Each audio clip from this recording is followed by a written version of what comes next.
श्राद्ध पक्ष में पितरों को छोड़ा जाता है, भोजन मिला तो ठीक, नहीं मिला पितर चले गए। चंद्रलोक से पितृलोक के बीच में एक पितृलोक का सीढ़ी पड़ती है, जीना सड़ा सीढ़ी जिसपे पितर चढ़ के पितृलोक जाता। उस सीढ़ी पर कौन रुकता है? उस सीढ़ी पर पितृलोक में जाते समय कौन रुकता है? तर्पण शिव महापुराण की कथा कर रही है कि पंचमी का श्राद्ध था, पितर आए पर आपके यहाँ पर उनको भोजन नहीं मिला, वो पंचमी के दिन का श्राद्ध नहीं जीन पाए, चले गए। पितृलोक की सीढ़ी पर जाकर बैठ जाते हैं। अंदर जो पितर जाते हैं वो पितर जब अंदर जाते हैं, जाने के बाद बात करते करते जाते हैं कि हमारे बेटे ने हमको खीर खिलाई, हमको पूड़ी खिलाई, और उनके मुख से जो लाल टपकती है, तो जो पितर भूखे रह जाते हैं वो पूरा साल उनकी लाल को चाटते और बद्दुआ देते हैं कि हमारे बेटे 5 5 4 4 3 3 2 2 इतने बेटे और हमको भूखा छोड़ दिया। तो वो बद्दुआ देते हैं, जिसके कारण बस पितृ दोष होता है। और फिर ब्राह्मण देवता कहते हैं कि ये पितृ दोष हो गया। पितृ दोष क्यों? क्योंकि भूखे रहे। शंकर पर जल चढ़ाने से 3 दोष अपने आप समाप्त हो जाता है। पहला पितृदोष, दूसरा कालसर्प दोष और तीसरा वास्तु दोष। ये तीनों दोष अगर उत्पन्न भी होते हैं तो हमारे द्वारा उत्पन्न होते हैं। आज के जमाने में जिसकी भी पत्रिका दिखाने जाओ तो पंडित जी बोल देते हैं इसमें कालसर्प दोष है। तो कालसर्प दोष पहले नहीं चलता था क्या? पहले कालसर्प दोष नहीं होता था क्या? होता था, पर पंडित जी ने अभी क्यों बताया कि कालसर्प दोष है? किसी की भी पत्रिका देखेंगे पंडित जी कहेंगे इसमें पितृ दोष है, इसमें कालसर्प दोष है और तुम्हारे घर में वास्तु दोष है। ये 3 दोष ब्राह्मण बता देंगे, पंडित बताए। कारण पहले के समय में दोष नहीं होता था क्या? नहीं। क्यों नहीं होता था? कि पहले के समय में घर के अंदर से रसोई घर में से 1 लोटा पानी भरकर रसोई घर से लेकर घर की बहू, बेटी, बेटा, पति, जो भी घर का व्यक्ति है 1 लोटा पानी ले जाकर, कलश ले जाकर घर के रसोई घर में से ले जाकर शंकर के शिवालय में, शंकर के शिवलिंग पर चढ़ाता था। तो शिव महापुराण की कथा कहती है जब घर के मटके में से, हंडे में से पानी लेकर जाता था तो हंडा, मटका पितरों का स्थान होता है। जहां से पानी भरा घर में से लेकर गया तो पूरे घर का वास्तु उस जल के अंदर जाता था, और वो जब शिव को चढ़ाते थे तो 2 दोष समाप्त हो जाते थे। एक वास्तु, दूसरा पितृ, ये दोष समाप्त।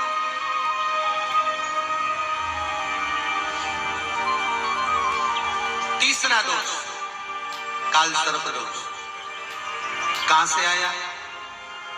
तो शिव महापुराण की कथा कहती है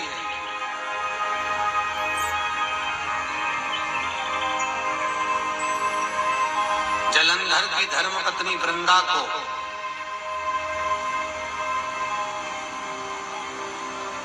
जब सात्वित्व भंग किया गया भगवान विष्णु के द्वारा, तब वृंदा तुलसी के क्यारे के रूप में प्रकट हुई। और वृंदा ने शंकर भगवान से कहा, भोलेनाथ, सारे देवताओं का चढ़ा हुआ जल मुझ पे चढ़ सकता है और मैं भी सारे देवताओं के लिए समर्पित रहूं, सारे देवताओं। पर भोलेनाथ, यदि आप पर चढ़ा हुआ जल मेरे तुलसी के क्यारे के अंदर आएगा तो उसको सर्प के डसे का दोष लग जाएगा, जिसको कालसर्प दोष कहा।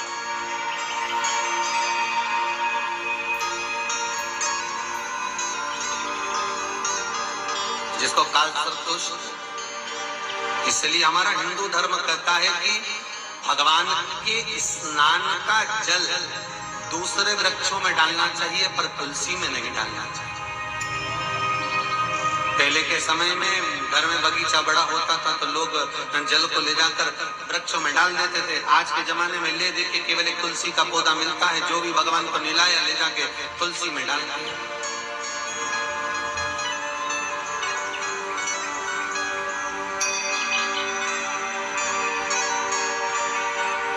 काल सर्प दोष लगता ही अनायास श्राद्ध पक्ष में आप कुछ भी ना कर पाए, कुछ भी ना कर सकते हो, तो एक पत्ते के ऊपर कोई सा भी पत्ता ले लो, चाहे पान का ले हो, कोई पीपल का ले हो, कोई भी पत्ते के ऊपर एक पुड़ी थोड़ा मीठा थोड़ा नमकीन रखकर अपनी कामना कर अपने पूर्वजों के लिए इन 3 वृक्ष के नीचे 16 श्राद्ध में किसी भी एक दिन आपको भोजन को रख कर जाएगा। अपनी कामना कर सुख का अनुभव होगा, पितरों को शांति मिलेगी।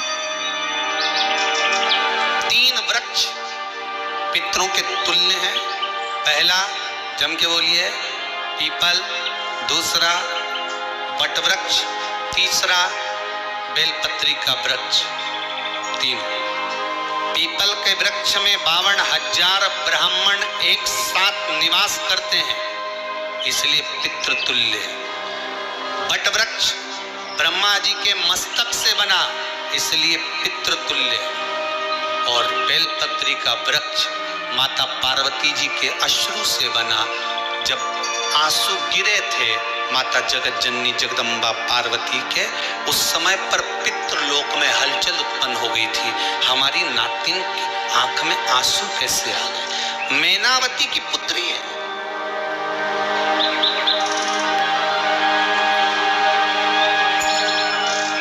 की नातिन, इसकी अश्रु कैसे गिर गए?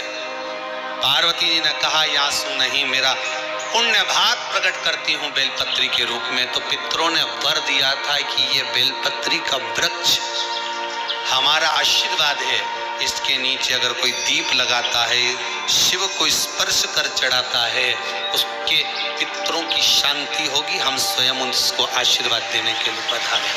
बेलपत्र का वृक्ष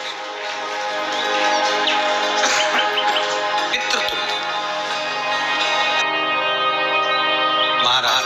फिर अगला वर्णन किया 3 पशु, कुत्ता, गाय और हाथी, ये पितरों के तुल्य हो। शिव महापुराण की कथा कहती है अगर श्राद्ध पक्ष में गया नहीं जा सकते तो गाय के मुख में गयासुर ने वर दिया था कि गाय के मुख में अगर कोई गया नहीं आ पाएगा तो गयासुर 16 दिन गाय के मुख में निवास करेगा।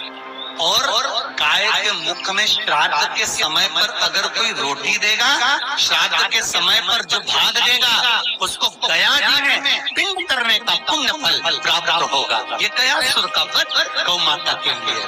तो गाय के मुख में 16 दिन तक गया क्षेत्र का पिंड का भाग प्राप्त हो। कुत्ता, गाय और हाथी। स्वान को रोटी क्यों देते हैं? क्योंकि स्वान पितरों को अपना भाग प्रदान कर देते हैं। स्वान भक्ता नहीं है, चुका जाता। फिर 3 जलचर है महाराज जो पितरों के तुल्य हैं, मछली, कछुआ और नाग।